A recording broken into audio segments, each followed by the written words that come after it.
Hi guys, this is jsno.com and I'm here with a review of the Huawei Nova 9 SE. We've already played with the Huawei Nova 9, the regular one, and now we have the version with a 108 megapixel camera. It's actually a first for Huawei and they decided to put it on a low mid-range phone.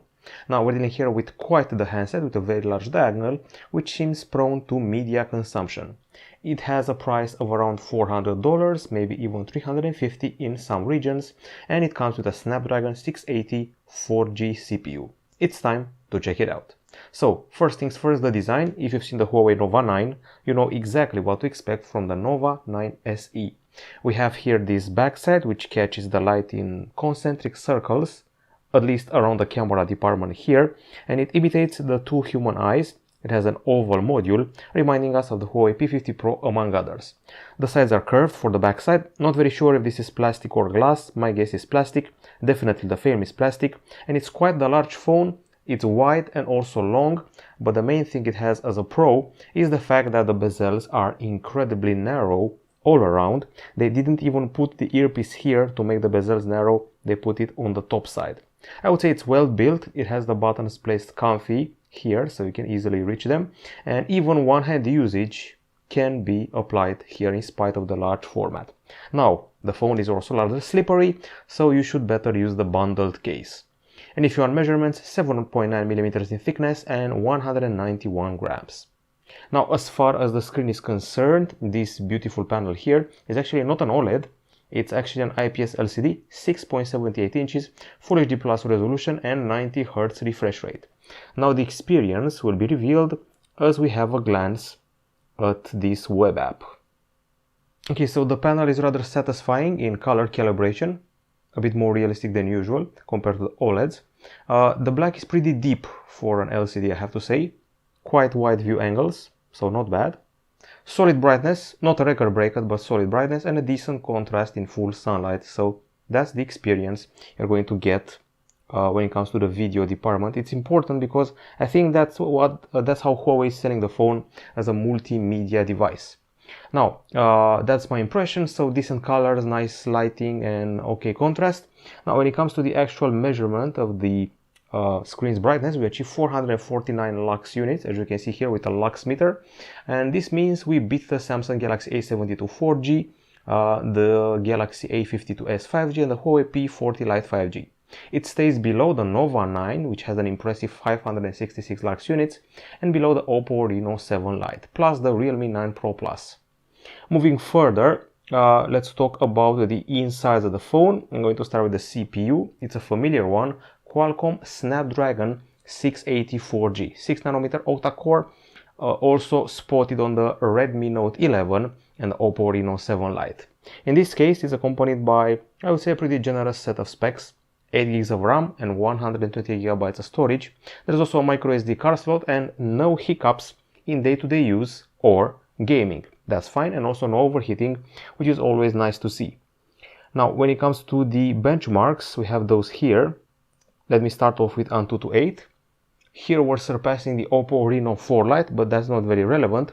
More relevant fact is that we're surpassing the Redmi 10 and the Vivo Y70, but staying below the Redmi Note 11 and the Moto G60. In Geekbench 5, here we are with the multi-core subtest, just above the Realme 8 and the Redmi Note 10 5G, as well as above the Nokia X20 5G. We stayed below the Poco N3 Pro 5G, which is not a compliment, and the Poco X3. Gaming-wise, here we are with the 3D Mark Slingshot Extreme ES test, just 1 point above the old Nokia 7 Plus. Also above the Galaxy A50, definitely not a hardcore GPU in this one. At least we managed to beat the Moto G30 and the Oppo Reno 5 Lite. We stayed below the Redmi Note 11, which seems a bit better for gaming. These are modest results, but in real life, I didn't encounter any hiccups, any lag, or any problem whatsoever. Also, zero problems with the temperature. As you can see here, only 30.7 degrees Celsius in benchmarks and 34.4 degrees Celsius in games, so zero overheating. The battery had me worried a little bit. It's just a 4000 mAh unit for such a large screen, but at least it charges very fast, 66 watts, and we also have a bundled charger. Now, these are the tests with it. We start with an underwhelming 10 hours and 27 minutes of video playback. That's pretty weak. It may surpass a flagship like the Xperia 1 Mark III or the Nokia 8.3, but it stays below the Redmi Note 11, the Oppo Reno 7 Lite by about 14 hours, and the Redmi Note 11 beats it by 9 hours, so that's worrisome. Okay, so that was the first test. Let's see the second one, which is PC Mark, continuous usage. That one is pretty similar with 10 hours and 25 minutes, only considering its continuous usage is actually a bit more flattering. It's above the Nokia X20, above the ZTE X120 and above the Motorola Edge20, but below the Oppo Reno 7 Lite, Xperia 10 Mark II and the Realme 8 Pro. At least the charging is fine at just 37 minutes for a full juice up from 0 to 100%, and after 15 minutes you're at 54%. We move further and we have a singular speaker here. We have a microphone here and USB-C port, no trace of audio jack, and this speaker is only for making calls. Now the experience goes something like this, the musical experience.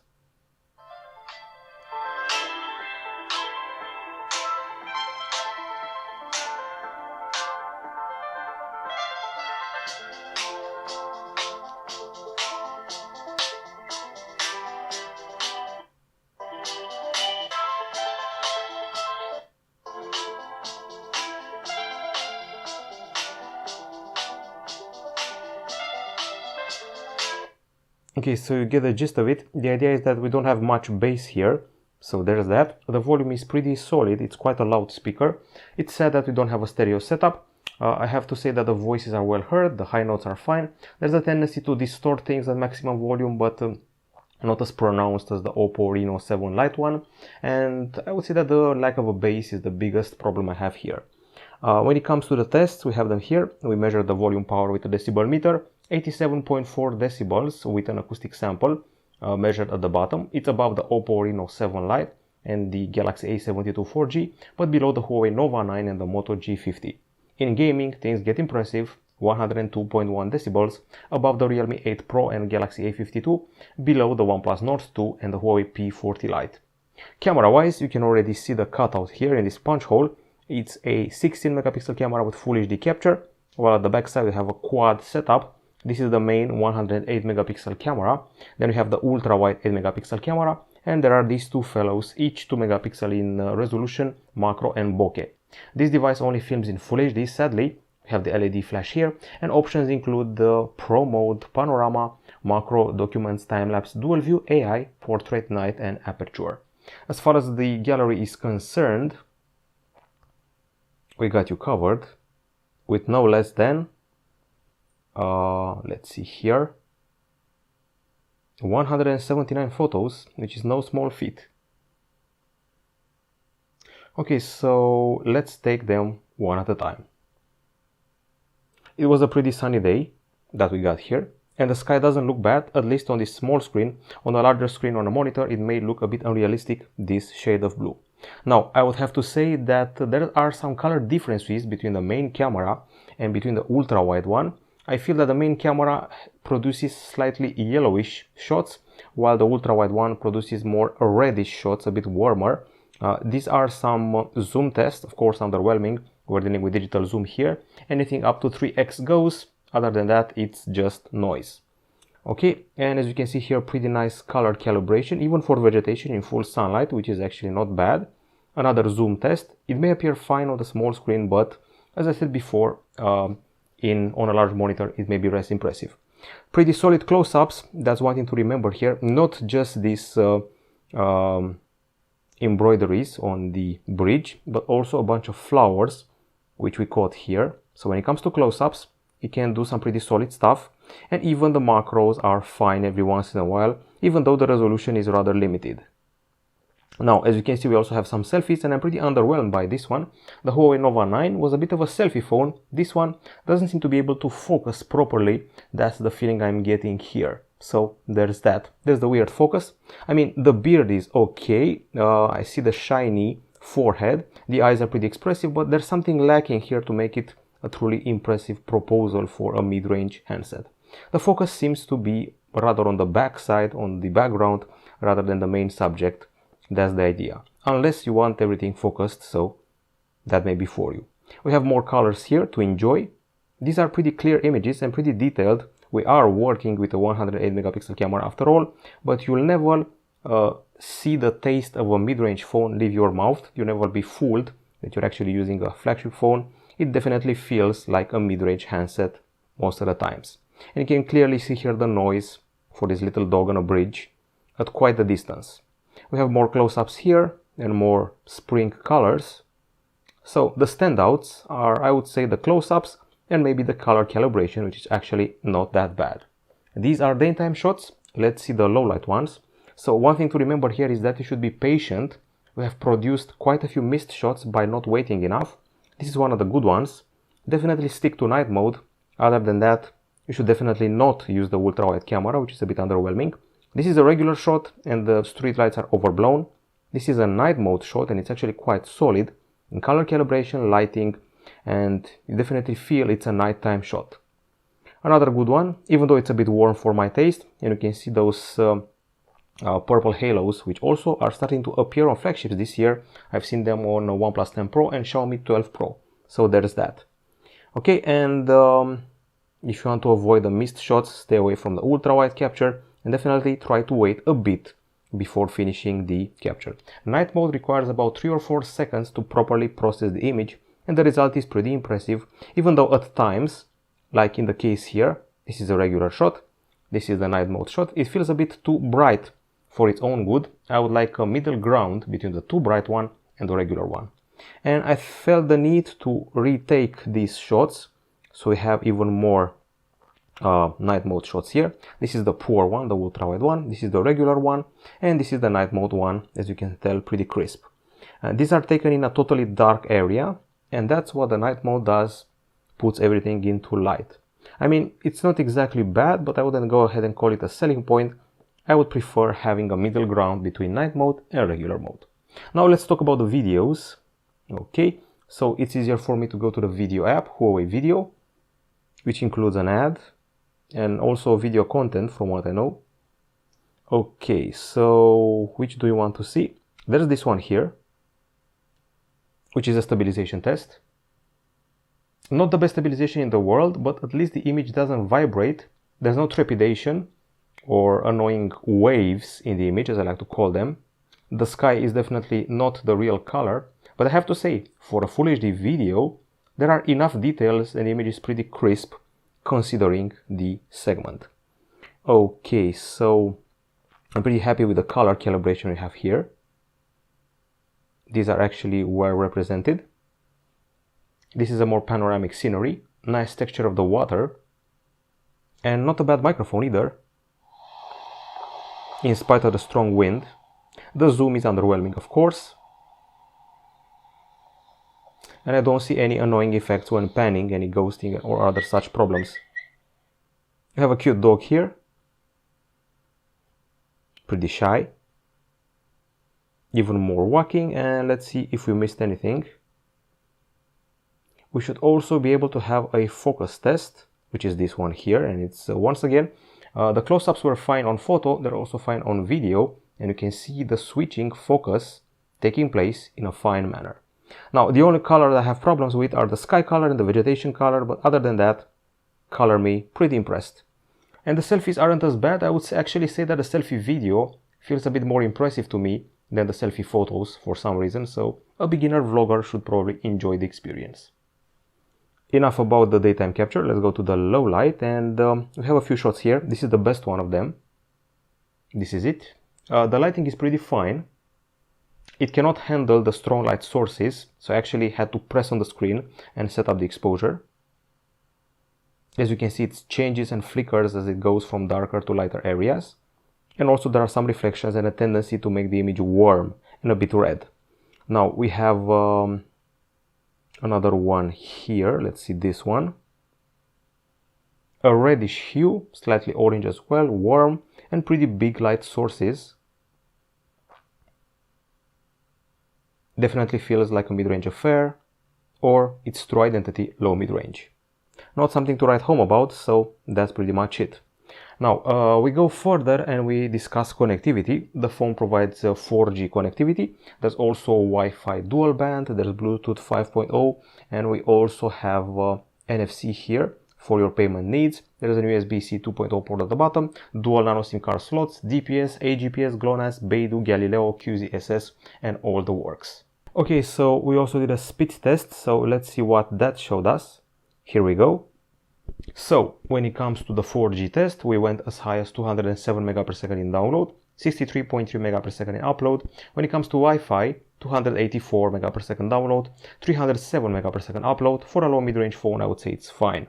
Now, as far as software is concerned, this device runs on Android 11 with EMUI 12.0.1 on top, and we have here a bit of an aggregator of useful shortcuts, widgets like the weather, calendar, pedometer, digital balance, and a bunch of news here. As you can see, I'm swiping around to get around, not using the virtual buttons. Here's the multitasking area with recents, and you can also do split screen and floating windows. Now, as you can see here, we have the control panel with all the useful quick settings on the right side, and on the left side you can see the notifications. There's also one extra swipe here, which allows you to search stuff on the internet or on your device. Well, that's about it. When it comes to customization, you can see here wallpapers, widgets, transitions, and home screen settings. You can opt for the layout I currently have, which involves an app drawer, or you can opt to go without it and have all the apps pre-installed straight on the home screens. When it comes to security, I'm using a combo of the face unlock and the side press fingerprint scanner. So you can see that the unlocking is instant, quite fast. The fingerprint scanner is here in the flat power button. Now, when it comes to the special options, we go here and we have connectivity options. There's also something called Device Plus, which lets you connect to all the Huawei devices around, smart speakers, headphones, tablets, and laptops. There's also multi-screen collaboration. You can touch this device to a laptop and open it for mirroring on the laptop screen. And let's see what else. We don't have the Play Store and we don't have the Google services, but we do have the Huawei App Gallery, which now includes something like 187,000 apps, including a trending section and a top section, and it actually includes 18 categories to choose from. It's being populated quite often. Now, aside from this, we also have Petal Search, which doubles as your search engine, your app source, your source for shopping, for weather, for info about your flights, and some landmarks close to you when it comes to, I don't know, restaurants, hotels, and all that. Okay, let's go back to the settings for a bit and see if we missed anything. Home screen and wallpaper, sounds and vibration, biometrics, battery, storage and security. We have here a password vault if needed. We also have the privacy section with a permission manager. There's a digital balance to let you know how much time you spent on the device and what you are doing to limit the digital addiction. There's the Huawei Assistant, which from what I remember is called Celia. And there is the HMS Core and accessibility features. There are multiple apps that Huawei is offering, like the themes with many customization options. We also have the Game Center, which lets you know and tweak some of the options related to games and gives you a lot of benefits and gifts. We have the books, where you can download the latest books, magazines, and all that. And the main page changes with the period of the year. Right now it's Easter, so there are thematic books. The music player is also a store for music. The same goes for the video. So we have here a feed of the most popular videos. Most of them are taken from TikTok or other such sources. Then we have the health, which is basically an aggregator for your fitness bands and watches and things like that. You can have here your temperature, your weight, your fitness exercises, and so much more. And you can even connect your scale to it. Then there's Petal Maps, which with the latest update, it allows you to call a Bolt straight from here. So ride sharing straight from here is available. It has evolved a lot in the year it's been available. We also have offline maps.